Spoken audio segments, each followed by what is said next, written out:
Hey guys, we're going to be talking about the Tournament Pack 3 promos since they finally have been released.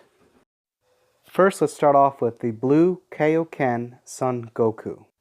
9 cost, 4 blue energy, 1 cost, 10k blocker, 3500. EX Evolve. Place 1 card from your hand in the drop area. Blue Son Goku with an energy cost of 7 or more. Has double strike and the auto effect. When a card evolves into this card for the duration of the turn, you cannot lose the game and your opponent cannot win the game. Active main. Choose 2 cards from your life and add them to your hand and switch this card into active mode. I can see this as a fun card to play. I don't think it'll be quick enough for a competitive level since the format is so quick and aggressive. If not that, they're very controlling, so any Goku you have sitting on the field that you're trying to evolve this on will most likely get destroyed. So from a grading between 1 to 10, I give this maybe a 4 or 5. Just a mediocre card, probably nothing I can see in competitive level. Now we're talking about Meathead, Endless Evolution Broly. 3 cost, 2 green, 0 5k block, and 15 attack. With the effect permanent, when evolving this card into a Broly from your hand, the evolve cost of this is decreased by 2 green. So that means at the cost of, for example, 3 green and 1 colorless, it comes down 1 green, 1 colorless.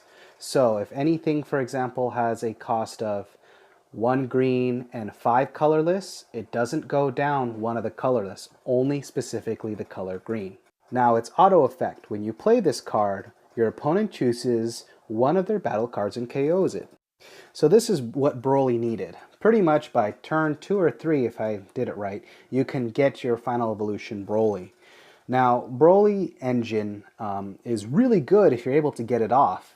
The only problem in the format is so aggressive. Either one, you're not going to be able to hit enough energy to evolve into the final Broly, or two, they'll end up destroying your baby Brolys and then you can't evolve.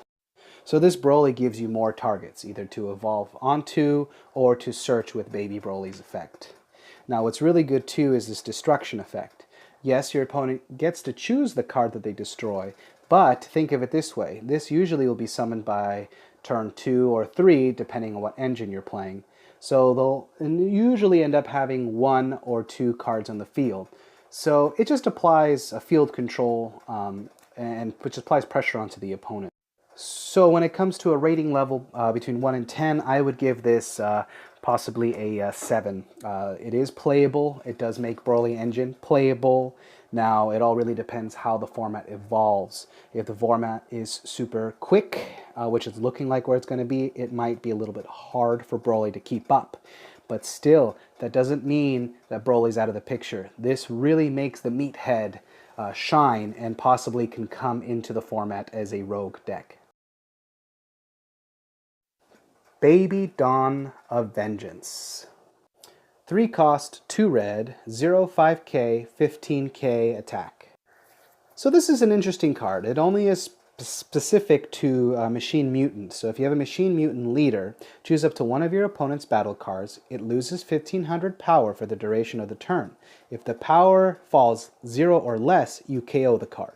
So Machine Mutants are from the GT saga of Dragon Ball. Their whole concept is to decrease the power of your opponent's field or monsters or battle cards or whatnot.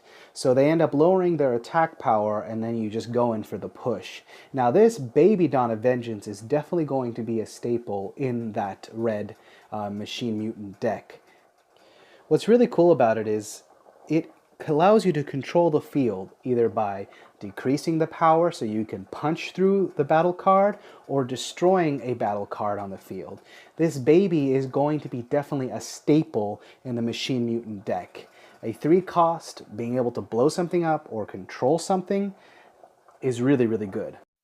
I would give this a solid 8 rating for what the card is itself. As for Machine Mutants, the deck, it's hard to say. The concept is really cool. I like the ability to be able to control your opponent's board by messing with their power. So Baby Dawn of Vengeance can definitely be a good card. It all really depends on Machine Mutants though. Vegeta, powerful as ever. 3 cost, 2 red, 0 5k defense or combo, 1500 attack. When this card KOs an opponent's battle card, deal 1 damage to their life, auto. This card is okay. Unfortunately, it doesn't have the ability to attack active cards, so it kind of loses its power there. There are better 3 cost summon red cards that can apply more pressure than Vegeta. Maybe a side deck card, but we'll see. I give this a rating possibly a 3 or a 4, just because there are better other red cards. Bardock, Will of Iron. 4 drop, 2 yellow, 1 for a 10k combo, 20,000 power. Double strike, blocker, auto. During your opponent's turn, at the end of the battle, after you combo with this card, choose one of your Bardock and evolve into this card. Cool, not really great. It allows you to evolve onto a Bardock, but there are Bardocks that are out for yellow are a high cost, so I'm not really sure if this is really going to be played much. If I were giving a rating, maybe 5 or so, 4. Just because you can use it with Call of the Great Apes, which allows you to summon 2 4-drop apes and draw 4 cards for a 4 cost. Because the other apes that you have are easier to summon since their base form are a low cost.